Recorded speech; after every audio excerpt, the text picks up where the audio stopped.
La troisième session du comité de pilotage du mécanisme pour la stabilisation de la région du Liptako-Gourma s'est tenue ce 20 avril à Ouagadougou.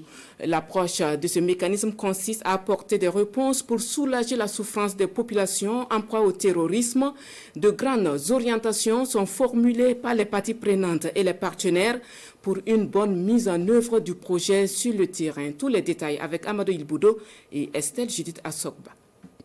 Le processus de stabilisation des zones à fort défi sécuritaire est en marche et les résultats sont prometteurs selon le ministre de l'Économie, des Finances et de la Prospective, président du comité de pilotage du mécanisme pour la stabilisation de la région de Liptako-Gourma, fenêtre nationale. Le mécanisme est mis en œuvre dans les régions du Sahel, du Nord et à l'Est.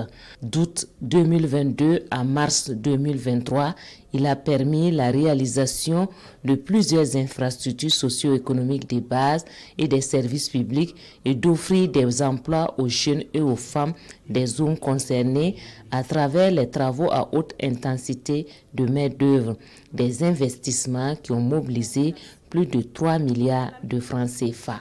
C'est un projet qui a de l'impact sur le terrain, mais il faudrait qu'il y ait davantage de synergie pour permettre donc aux acteurs d'aller dans le même sens, parce que tout qu'on fait en définitive, c'est pour vraiment améliorer les conditions des Burkinabés, surtout dans cette situation assez difficile que nous traversons. En 2023, il faut s'assurer de sa bonne exécution sur le terrain en vue de produire davantage de résultats.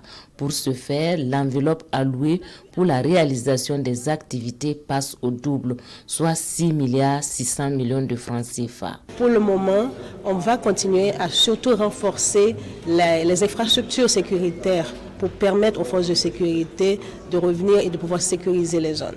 Ce qui est important également et très urgent, c'est le renforcement des capacités de ces agents de sécurité, de ces forces de sécurité, de tout ce qui est promotion des droits de l'homme, mais également tout ce qui est activité génératrice de revenus pour les jeunes, de manière à ce qu'ils n'aillent pas se faire enrôler. Le projet Mécanisme pour la stabilisation de la région du Liptako-Gourma, fenêtre nationale du Burkina Faso, a été lancé en fin 2020.